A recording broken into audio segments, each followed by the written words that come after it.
So my bill seeks to simply say, go ahead, ignore the First Amendment in your own country. It's your right. Absolutely, you can. And if you want to, shut down X, Meta, Google, any of them you want.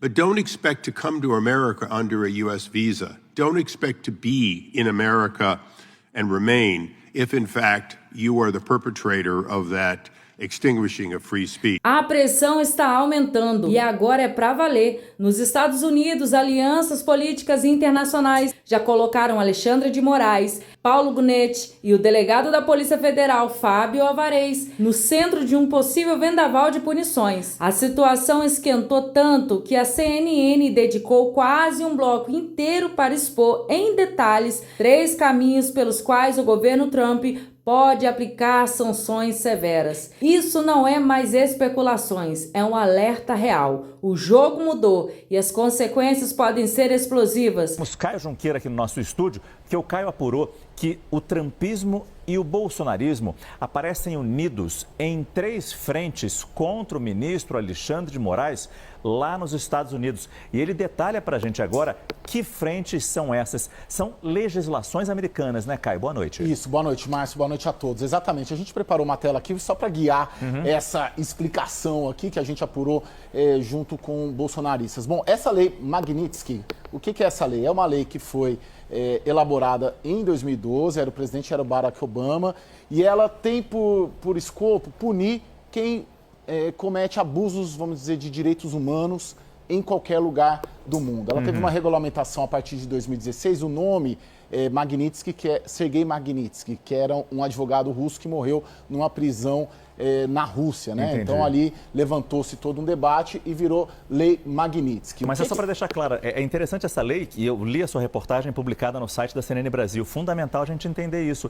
Ela pune essas pessoas nos Estados Unidos, se tiverem bens, tiverem contas bancárias, não é isso? Exatamente, é bem interessante e tem os relatórios da lei nos sites ali do governo americano.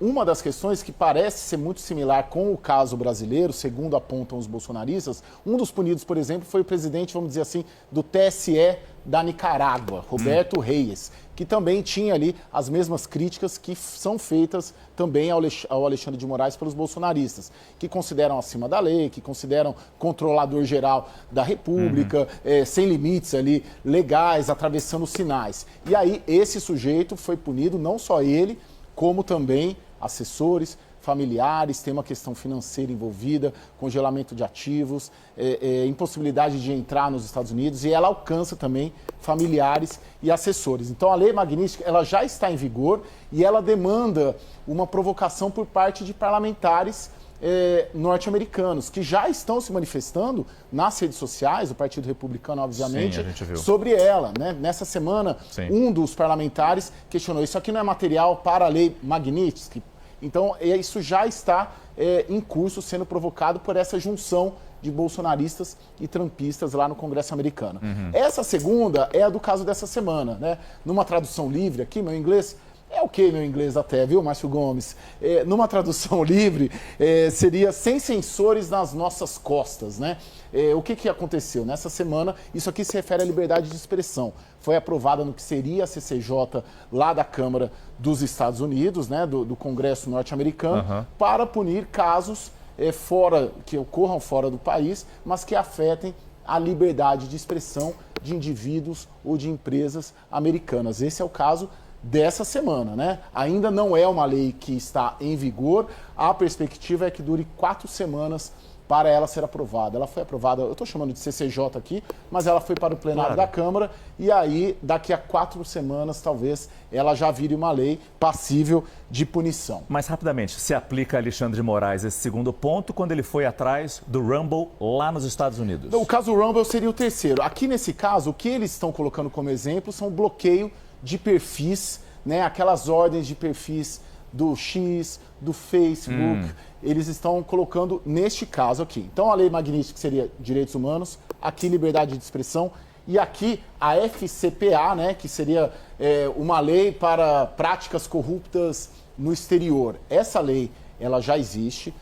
Neste mês, o Trump suspendeu ela por 180 dias para fazer um ajuste, então ela está suspensa, mas o caso Rumble, aí, para te responder, Entendi. está tendo como uma tese isso daqui. Empresas brasileiras já foram alvo aqui da Lava Jato. Odebrecht, Petrobras já foram alvo disso daqui, que acaba tendo uma morte financeira dos acusados e dos envolvidos. O que os trumpistas e bolsonaristas estão fazendo? Pegando uma leitura, uma interpretação que a partir dela não vale só para a corrupção financeira, mas para a corrupção institucional, ou seja, manipulação de resultados eleitorais, manipulação institucional para perseguir adversários políticos. Então, o caso do Rumble tem como um dos fundamentos a FCPA.